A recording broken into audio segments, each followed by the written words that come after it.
ये क्या बात है? बोले नहीं, ये ज्ञान मुझे नहीं था, ये तो मुझे आज ही तुमने दिया। ये तो बात बिल्कुल सत्य है, मैं तो मिट्टी में इसमें फ़र्क किए हुए था, ये तुमने बताया। अरे इसमें क्या फ़र्क करना है, हम संत हो गए, अभी भी ये मूल्यवान और ये मूल्यवान नहीं है। ये तुमने बिल्कुल ठीक कहा, जब तक ये भेद बना रहेगा कभी न कभी ये मन उठाने को भी करेगा। मैं कोशिश करूँगा आगे कि मेरे मन के अंदर ये भेद न रहे। बंधुओं, पर को अपना मानना ये लोभ है। जिसने पर का मोह छोड़ दिया, पर की बात हटा दी, पर से संबंध तोड़ लिया, केवल स्वयं आत्मा है, वहाँ लोभ पूरी तरह से दूर होता है। और जब लोभ दूर होता है उस व्यक्ति का, आत्मा का, फिर बंधुओं कर्म के बंधन नहीं होते। फिर व्यक्ति लोभ को जीत लेने के बाद दुख नहीं पाता, ये तभी तक पाता है जब उसके मन के अंदर पर को लेने के, पर को ग्रहण करने के, पर को अपनाने के भाव बने रहते हैं, तब तक ये होता है। इस लोभ की बात, ये लोभ व्यक्ति में क्यों आता है, क्या बात होती है, ये थोड़ी सी आज की चर्चा में और समझते हैं।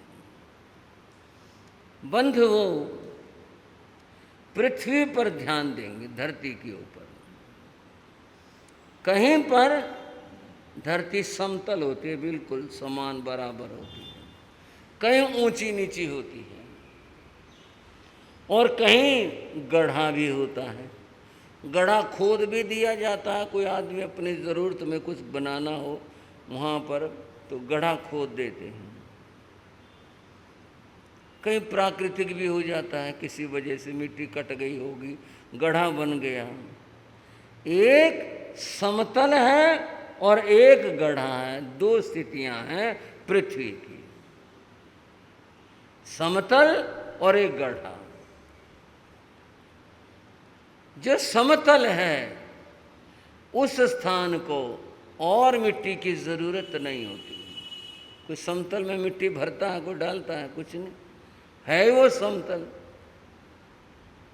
जहाँ गड्ढा होता है उसमें मिट्टी डाली जाती है। बात छोटी सी है पर समझने की।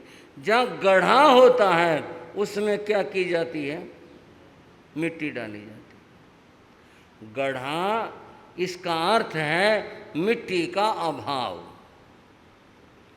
वहाँ इतनी मिट्टी कम है, कुछ भी कह लो आप, किलो 2 किलो 10 किलो, जितनी इतनी मिट्टी वहाँ कम है, इसलिए उसमें मिट्टी डाली जाती है।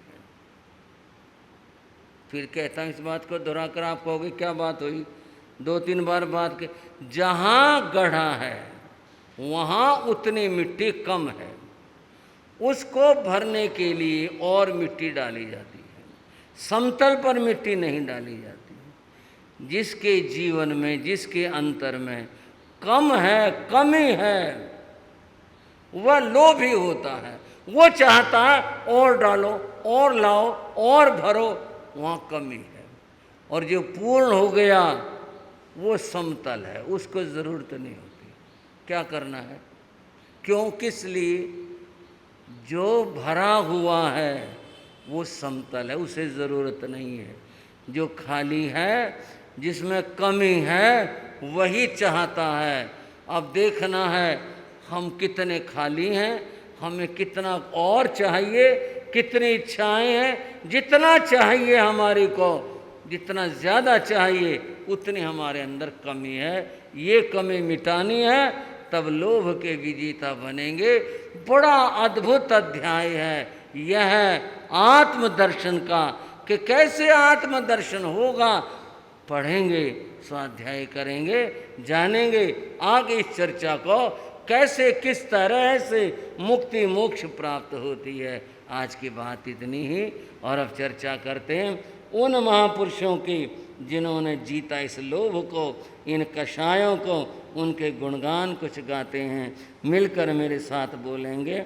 जिन शासन गौरव गाते हैं, जिन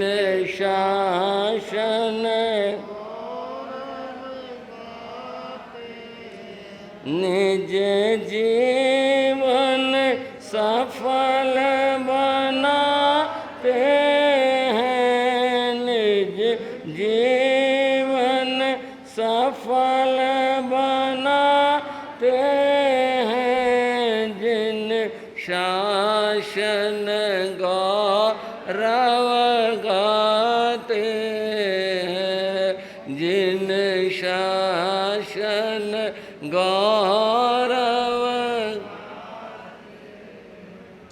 बंधुओं, नंद साम्राज्य जो विशुद्ध राजनैतिक चर्चा है, उसका यहाँ संबंध को जुड़ा है, इसलिए बात कर रहे हैं।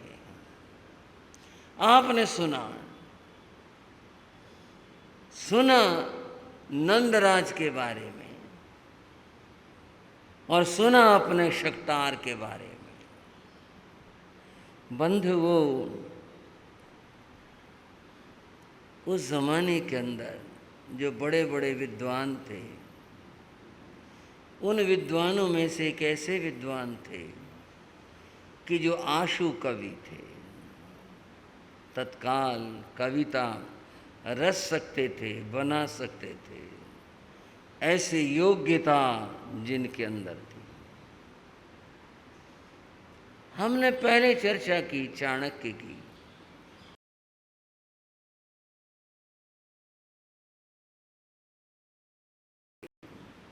और सिफारिश कर दी राजा से, पिता से, हम इससे नहीं पढ़ेंगे, और उनको हटा दिया गया।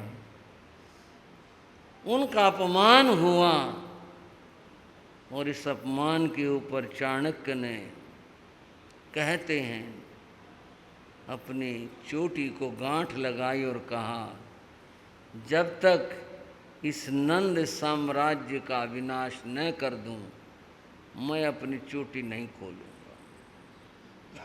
और वह तो चला गया। और घटनाक्रम घटे कुछ वहां पर। और क्या घटनाक्रम घटे। एक दिन नंदराज अपनी राज्यसभा में बैठे हुए थे।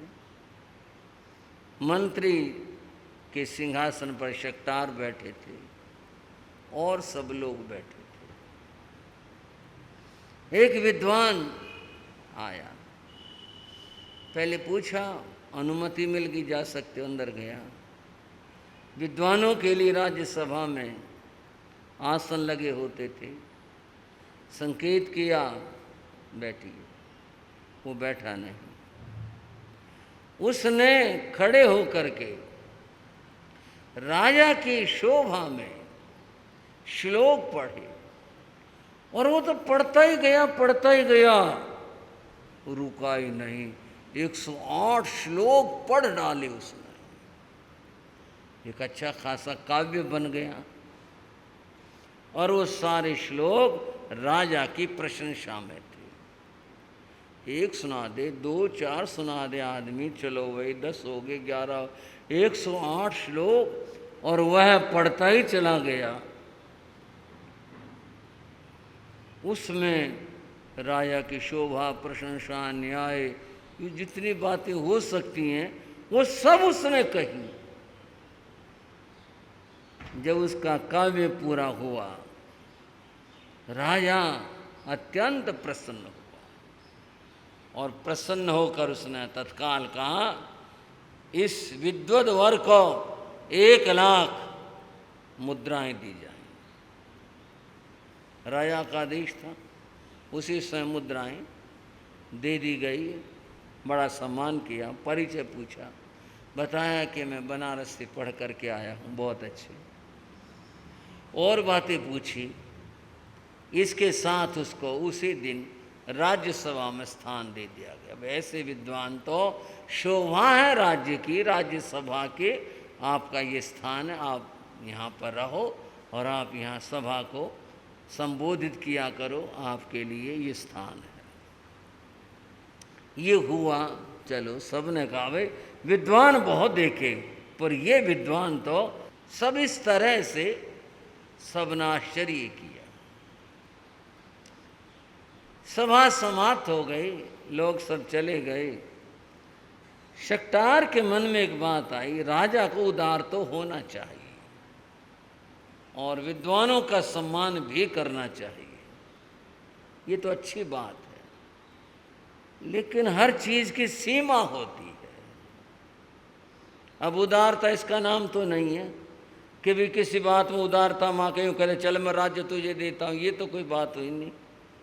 ऐसे तो अयोग्य आदमी को भी राज्य दिया जा सकता है, ये नहीं है। बड़ी अच्छी बात है, सत्कार किया, सत्कार करना भी चाहिए, पुरस्कार भी देना चाहिए, पर 1,00,000 स्वर्ण मुद्राएं आखिर आई है कहाँ से? जनता का धन है ये, कर से प्राप्त हुआ है ये। जनता का धन जनता पर खर्च हो, एक आदमी को इतना धन दे दिया, चलो महाराज की मर्जी है, हम क्या कर सकते हैं। मन में ज़रूर उसके बात रही, पुरस्कार दो, अच्छी बात है, पर ऐसे नहीं आंखें मूंद करके नहीं। बंद वो दूसरा दिन हुआ, वे विद्वान आज फिर आए और आज भी उन्होंने ऐसे श्लोक पढ़े, राजा मुग्ध हो गया। आज फिर 1,00,000 रुपये का पुरस्कार दे दिया। शक्तार ने कहा ये तो बात गलत है। यूं कई दिन तक लगातार हुआ, ये होता रहा। राजा हर रोज 1,00,000 मुद्राएं उसको पुरस्कार में दे दे। शक्तार ने मन में कहा मैं मंत्री हूं, मेरा काम है जो अनुचित हो उसको रोका जाए। अब कैसे रोका जाए? महाराज को क्या कहूं मैं? समय पा करके शक्तार ने नंदराज को कहा महाराज एक निवेदन था। बोलो। मंत्रीवर आपको निवेदन कहने की क्या जरूरत है, आप तो मंत्री हो, बोलो क्या बात है। बोले आप जो इनाम देते हो हर रोज 1,00,000 मुद्राओं का, क्या सोच कर देते हो? बोले इतना बड़ा विद्वान है, देखो आशु कवि तुरंत बनाता श्लोक, कोई भी बात हो उसी समय श्लोक में कहता है। शक्तार हंस पड़ा, बोले बस तो ये छोटी बात है मंत्रीवर, नू करे बस। बोले आपको पता है ये बना के कहता है, ये बने बनाए श्लोक याद करके लाता है, क्या बात है आपको पता है? बोले नहीं ये तो बता ही रहा था श्लोक बनाता है। सारे इधर उधर से इकट्ठे किए वे श्लोक और कुछ नहीं है। क्या कह रहे हो तुम? मैं आपको ठीक कह रहा हूँ, तुम्हारे पास क्या प्रमाण है? बोले एक आदमी एक श्लोक बोले दूसरा भी सुना दे तो फिर क्या कहेंगे, उसका बनाया हुआ या कहीं से पढ़ा हुआ है? बोले फिर तो पढ़ा हुआ कहेंगे। अगर दूसरा उसी समय सुना दे तो इसका मतलब कहीं से पढ़ा हुआ है। बोले मैं सुनवा देता हूँ आपको इसके सारे श्लोक। आप कैसे सुनवा दोगे? बोले सुनवा दूंगा मैं। किससे सुनवा दोगे? बोले मेरी छोटी छोटी बच्चियाँ हैं, वो हर रोज़ घर में यूँ गुनगुनाती घूमती रहती हैं। ऐसे ही बच्चे हैं, ऐसे ऐसे श्लोक पता नहीं कितने, मैं सुनता ही नहीं, इतना समय कौन लगाए। सारे दिन ऐसे गुनगुन करती रहती हैं, कुछ कुछ एक दूसरे को सुनाती रहती हैं। तो ये थोड़े ये वाले श्लोक, बोले यही तो मेरे याद आ रहा, यही है। बोले नहीं जमी। बोले मैं कल बता दूंगा आपको, कल ये श्लोक पढ़ेगा ना, मैं अपनी बच्चियों को ले आऊँगा, वो दोहरा के दिखा देंगे आपको, फिर तो मान लोगे? बोले हाँ फिर तो मान लूँगा मैं। बोले बस ठीक है। मामला क्या था, उसकी जो बड़ी बेटी थी यक्षा, उसकी इतनी तीव्र बुद्धि थी, वो कुछ भी सुन ले उसको तत्काल दोहरा देती थी। अभी भी ऐसे लोग हैं, कोई भाषा चाहे जर्मनी हो चाहे चाइनीज हो, जो कुछ हो, कईयों की धारणा शक्ति इतनी प्रबल होती है, सुना और सुन के दोहरा देते हैं। अभी भी दुनिया में, उसमें भी ये योग्यता थी। और उसे जो छोटी वाली थी उसमें थी 2 बार सुन के दोहरा देती थी। और आगे बच्चियों की भी ये बात थी, 7 बेटियां थी उसकी। बोले कल मैं अपने बच्ची को लाऊंगा और दोहरा के दिखा दे, मैं दिखवा देना। अगले दिन पंडित आए, उन्होंने धुआंधार श्लोक बोले, सुनाए, और सुना के जब वो बैठ गए, शक्तार बोले बेटे यक्षा ये क्या पंडित जी ने सुनाया था, तुम्हें आता है? बोले हाँ आता है। वो तो पढ़ा के लाए थे। बोले हाँ आता है। सुना सकती हो? बोले हाँ सुना दूंगे। बोले सुनाना जरा। उसने सारे श्लोक सुना दिए। राजा हैरान, सारी सभा हैरान। बोले ये क्या हुआ? पंडित तो कह रहे मेरे अपने सुनाए बनाए हुए श्लोक है, मैं तुरंत बनाता हूँ सुनाता हूँ, और ये क्या हुआ? इस बालिका ने जो है इस तरह से श्लोक सुना दिए। वो पूरे हुए। शक्तार ने दूसरी बेटी को कहा, बेटी तेरे को आते हैं ये? बोले आते हैं। सुना सकते? बोले हाँ। उसने सुना दी। 2 बार सुन लिए थे, पंडित जी सुन लिए थे, बहन से सुन लिए थे, उसने सुना दिए, तीसरे ने सुना दिए। बात शक्तार की ये थी, वो नहीं चाहता था प्रजा का धन इन बातों में व्यय हो। उनका कहना था प्रजा का धन प्रजा पर खर्च किया जाए, ये राज्यसभा के मनोरंजनों में इनमें खर्च किया जाए, ये नहीं चाहता था। इसलिए उसने यहाँ राजनीति का प्रयोग किया। अगर आप कहेंगे ये तो असत्य और ऐसे हुआ, ये राजनीति को, धर्म नीति की बात तो थी नहीं, राजनीति की बात थी। उद्देश्य ठीक था, उसका उद्देश्य भला था, लेकिन तरीका राजनीतिक था। उसको हटाने का और कोई तरीका नहीं था कि राजा से सिफारिश करूं हटा दो, राजा तैयार नहीं होता, इसलिए ये तरीका अपनाना पड़ा। राजा ने उसी दिन छुट्टी कर दी। पंडित जी इतना बड़ा झूठ बोलते हो, इधर उधर से श्लोक पढ़ करके यार हमारे को सुना दिए, आज के बाद आपका यहाँ स्थान नहीं है। आप विद्वान हो इसलिए मैं कुछ नहीं कहता हूँ, बस आपका स्थान नहीं है यहाँ।